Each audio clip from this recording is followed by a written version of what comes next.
পুজোর মুখে একদিনের টানা বর্ষণে বৃষ্টির জলে ভেসে যাচ্ছে মৃৎশিল্পীদের কারখানা। এরই প্রতিবাদে আজ ফুলিয়া সার্ভিস রোড অবরোধ করে বিক্ষোভ। জাতীয় সড়কের অবস্থা বেহাল, নিকাশি ব্যবস্থা না থাকার কারণে একদিনের টানা বর্ষণের বৃষ্টির জল জাতীয় সড়ক পেরিয়ে ঢুকে গেল জাতীয় সড়ক সংলগ্ন গ্রামে। আর এই জল ঢুকে যাওয়ায় চিন্তার ভাঁজ মৃৎশিল্পীদের। আর তারই প্রতিবাদে আজ ফুলিয়া আন্ডারপাস পাশে সার্ভিস রোডে রাস্তা অবরোধ করে বিক্ষোভ দেখায় মৃৎশিল্পী ও স্থানীয় মানুষজন।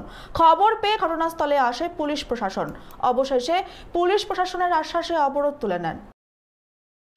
জল, বাজারের জল সাবওয়ে দিয়ে ঢুকে আমাদের পালপাড়ায় সব আমরা ঠাকুরের বিজনেস করি, ঠাকুরের কাজ। এবার সেই জল গিয়ে সবার ঠাকুর গলে গেছে দিয়ে এই নিকাশি ব্যবস্থা না করলে ভবিষ্যতে আমাদের আরও বৃহত্তর ক্ষতি হতে পারে। এই নিকাশি ব্যবস্থা অনেক দিন থেকে এই অবস্থায় চলছে, এই জন্য আমাদের এই প্রতিবাদ। আমাদের সমস্যা, রাস্তায় জল জমছে, এই জলগুলি না পার করলে বিডিও অফিস, স্কুল, কলেজ সবও পারে, তাহলে এই ছেলেপেলেগুলো তো স্কুলে যাবে, এই জলের মধ্যে যাবে কী করে? এটা আমাদের বল। এই যে সকালবেলা থেকে অবরোধ চলছে, তাতে কী সমস্যা হচ্ছে? সমস্যা বলতে এই যে এখন স্কুলে ছেলেপেলেগুলি যাবে, বাজার ঘাটে যাবে, এই জলের মধ্যে কী করে যাবে? এই জলগুলি তো পার করতে হবে, এই সমস্যাটা দূর করতে হবে। কী চাইছেন আপনারা?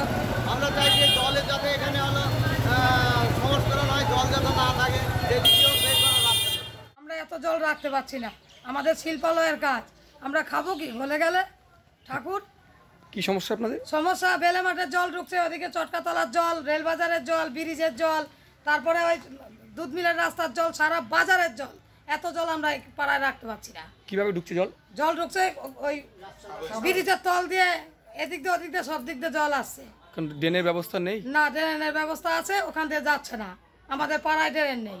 আচ্ছা, তাতে কি কি ক্ষতি হচ্ছে আপনাদের? ক্ষতি হচ্ছে আমাদের, এই ঠাকুর গলে গেলে আমরা কি খাবো?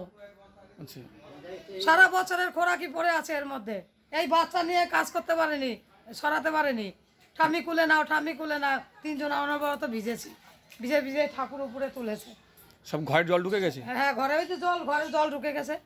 ঠাকুরের ক্ষতি? ঠাকুরের ক্ষতিও হয়েছে কিছু ঠাকুর, আর ওই ঘরে নিয়ে গেছে ঠাকুর। আবার আপনারা কি চাইছেন?